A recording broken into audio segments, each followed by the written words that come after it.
Never explain yourself. It signals weakness. Machiavelli understood this centuries ago, and the rule has not changed. When you open your mouth to justify your actions, you are not building bridges. You are digging a grave. Never explain yourself, because the moment you do, you validate the authority of the person questioning you.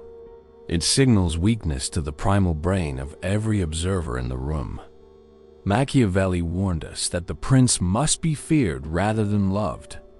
An explanation is an act of pleading for love.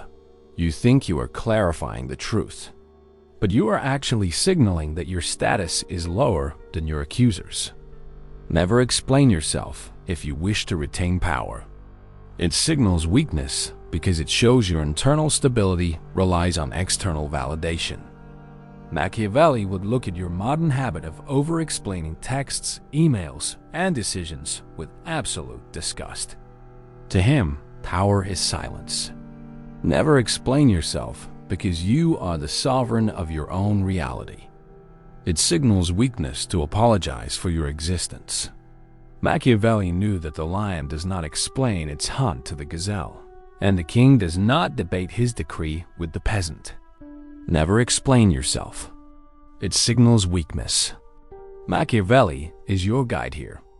By the time we are done, you will understand why the foundational pillar of your social survival depends on your ability to say nothing when every instinct in your body is screaming to speak. Now, we must bridge the gap between the Renaissance courts of Machiavelli and the cold, hard science of the modern age.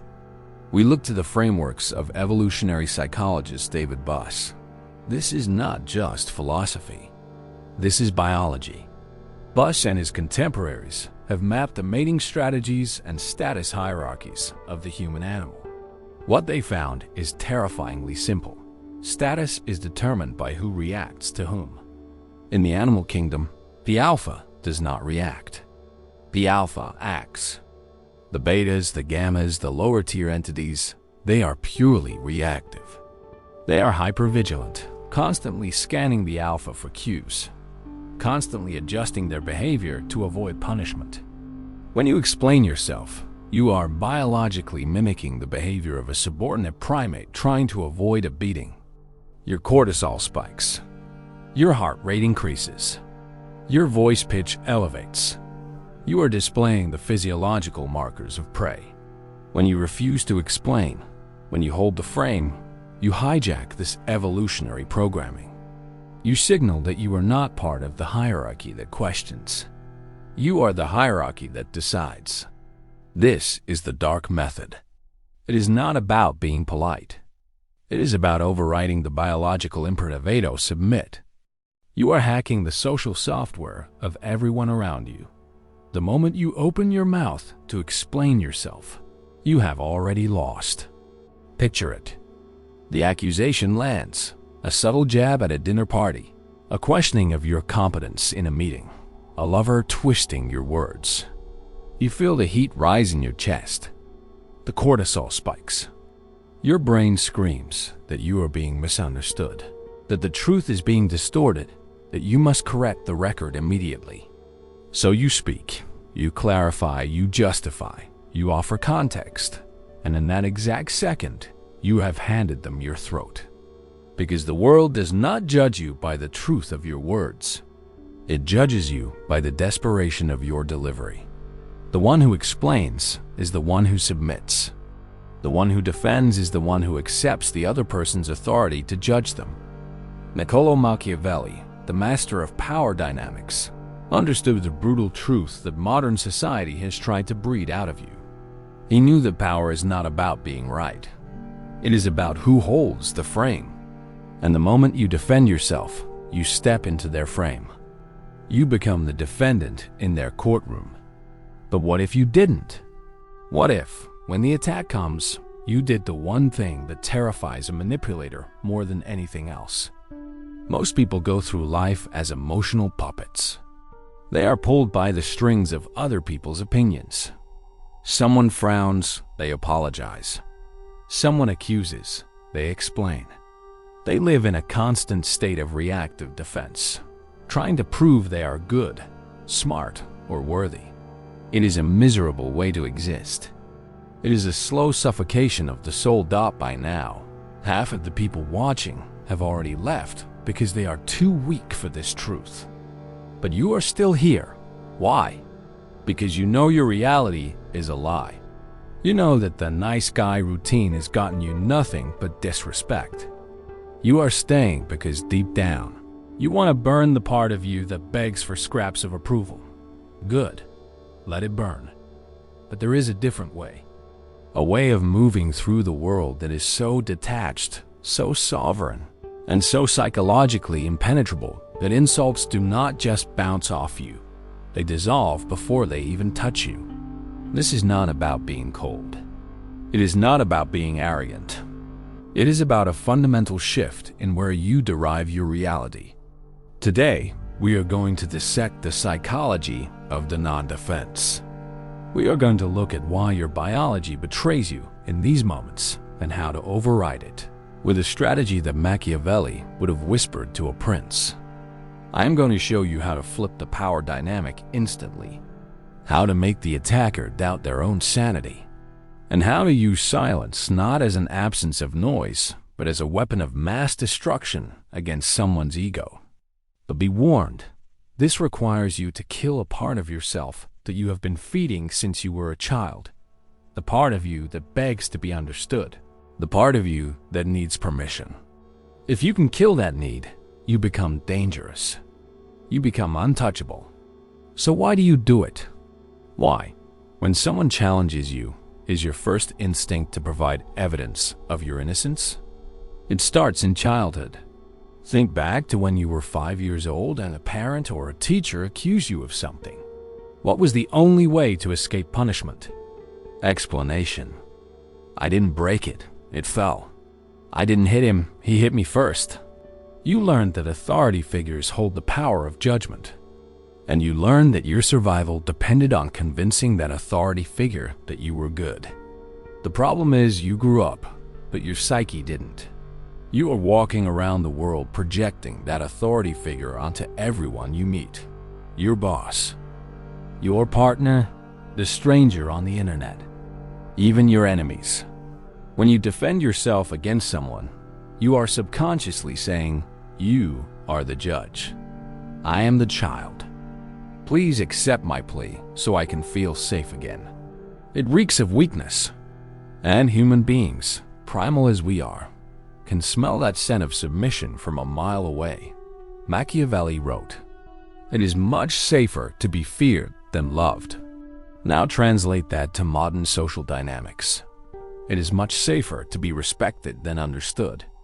When you rush to defend, you are prioritizing being understood over being respected. You are saying, please get me. Please see my intent. But a king does not explain his decree to the peasant. A lion does not explain its hunt to the gazelle.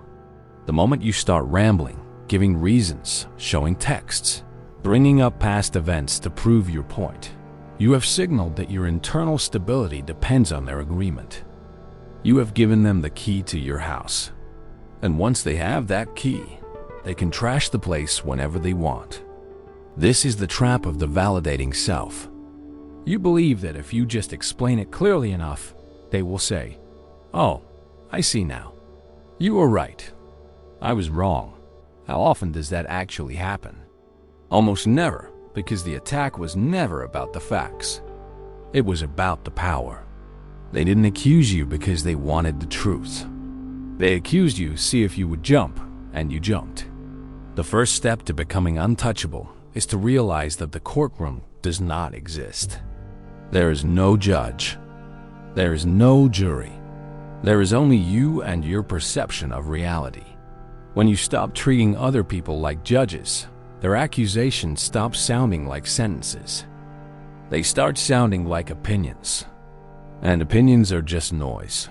But understanding the theory is easy. Executing the reality is where the weak crumble. Let us examine the mechanics of the void. What happens when you don't jump? Imagine the scenario. Someone throws a verbal spike at you. "You're being incredibly selfish right now." The old you would say, "No, I'm not. I did X, Y, and Z for you yesterday. I'm just tired." Defensive, weak, reactive. Now, imagine the Machiavellian approach. They say, "You're being incredibly selfish right now." You look at them. You hold eye contact. You don't blink. You keep your face completely neutral. You let the silence hang in the air for 3, 4, 5 seconds. Do you know what happens in that silence? It is a psychological vacuum. The human brain is terrified of silence during a conflict. It signals a rupture in the social fabric. It signals that the other person is not playing the game. When you stay silent, you are mirroring their energy back at them. You are forcing them to sit in the tension they created. Usually, they will start to crumble. They will speak again to fill the void. I mean, you're not always selfish, but just right now. Why are you looking at me like that? They start defending themselves against your silence. The power has flipped. This is the gray rock method taken to a weaponized level. You become a void. A void cannot be attacked. You cannot punch mist. You cannot cut water. By refusing to provide the resistance of a defense, you cause their attack to pass right through you and unbalance them. This requires immense internal control because inside your ego is screaming, "Fight back. Say something clever. You must leash that dog." Machiavelli knew that the most powerful person in the room is the one who cannot be read. If you defend, you reveal your values. You reveal what hurts you. You reveal your buttons. "I'm not stupid," you shout. Now they know your insecurity is intelligence. "I'm not a bad person." Now they know your insecurity is moral standing. Silence reveals nothing. It is a dark mirror. And when they look into it, they only see their own aggression reflected back, and it makes them uncomfortable. It makes them feel judged, which is ironic because you haven't said a word. However, silence is not the only tool in the strategist's arsenal. Sometimes, silence is too passive. Sometimes you must engage, but you must engage without resistance. This brings us to the Aikido of conversation. There is a concept in dark psychology called agree and amplify. It creates a state of cognitive dissonance in the attacker. If someone accuses you of something absurd, defending yourself validates the absurdity. It suggests the accusation is serious enough to warrant a response. Instead, you lean into it. You exaggerate it until it becomes a caricature. Attacker, you are so obsessed with money. You're greedy. Defensive you. No, I'm not. I just want to provide for my family. Boring. Predictable. Weak. Machiavellian you. You caught me. I actually swim in a vault of gold coins like Scrooge McDuck every Tuesday. It's terrible for my back. You say it with a flat face or a slight amused smirk. What have you done here? You refuse to be insulted. You proved you are not insecure about the topic. You turned their serious attack into a joke. You established that you are the one framing the reality, not them. This strips the attacker of their weapon. They wanted to hurt you. Instead, you took their knife and started peeling an apple with it. It signals amused mastery. Amused mastery is the ultimate state of high status. It is the attitude of a parent watching a toddler throw a tantrum. You don't get angry at the toddler. You don't argue with the toddler. You are amused by the drama because you know you are safe. When you defend yourself, you are getting down on the floor and screaming with the toddler. Don't do that. Stand up. Look down. Smile. But this requires a fluidity of identity that most people lack. Robert Greene, in the 48 Laws of Power, talks about Law 25. Re-hate yourself. Part of that is refusing the identity others try to thrust upon you. When they label you, they are trying to put you in a box. If you fight the box, you are still interacting with the box. If you mock the box, you dissolve it. You're arrogant. I prefer the term charmingly confident, but sure, you don't care about anyone but yourself. I'm working on it. I'll add you to the list of people I care about next year. It is savage. It is dismissive. And it is incredibly attractive. Why? Because it shows you are whole. You do not need their validation to know who you are. A person who knows they are generous laughs when called stingy. A person who knows they are smart laughs when called stupid. If you are defending, it is because deep down you fear they might be right. And that is the shadow work you must do. But the next law is where most people fail and lose everything, because they simply cannot control their own curiosity. Let's go deeper into the philosophy of the interaction. Every conversation has a metastructure, a hidden architecture. In a conflict, there is usually a judge and a defendant. The judge asks questions. Why did you do that? What were you thinking? Who do you think you are? The defendant answers, I did it because I was thinking that. Whoever is asking the questions holds the power. Whoever is answering is losing status. The most lethal Machiavellian trick is to simply refuse the role of defendant and seize the role of judge. You do this by answering a question with a question, or by analyzing their behavior instead of your own. Them. Why are you always so late? Defensive you. There was traffic and my alarm didn't go off. Losing. Machiavellian you. Why does my arrival time affect your mood so deeply? Boom. Do you see the shift?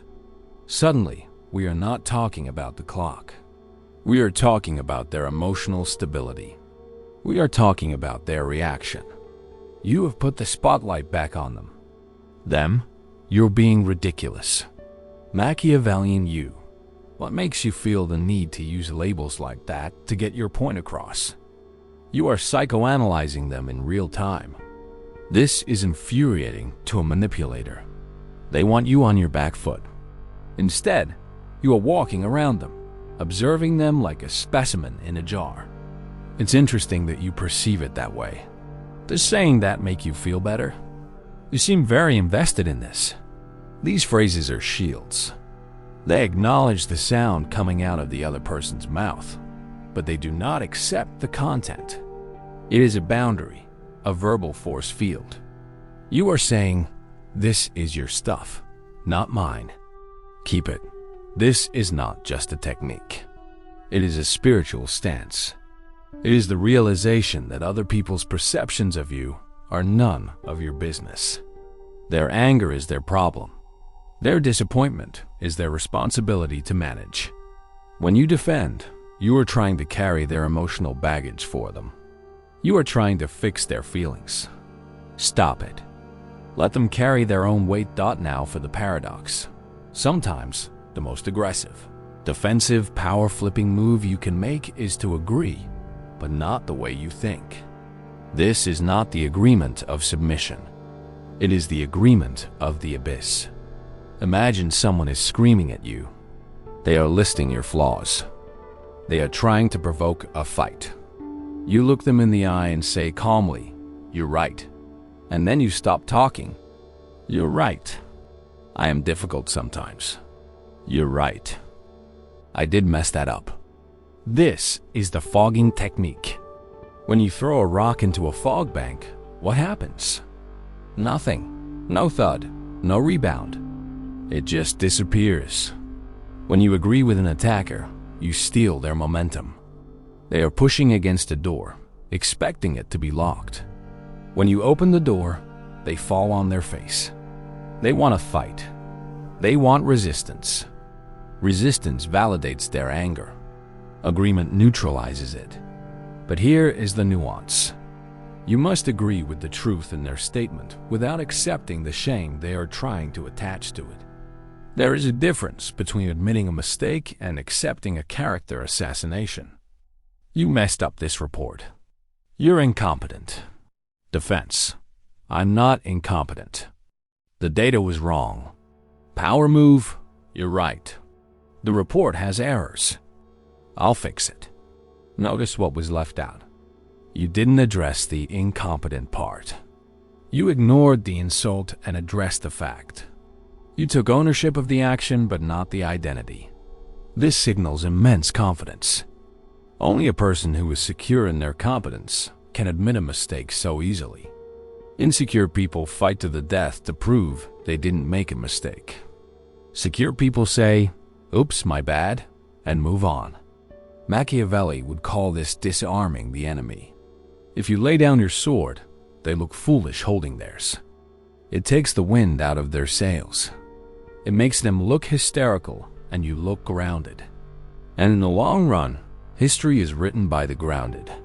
But there is a trap here, a fatal error that even the smartest strategists make when they try to fake this level of confidence.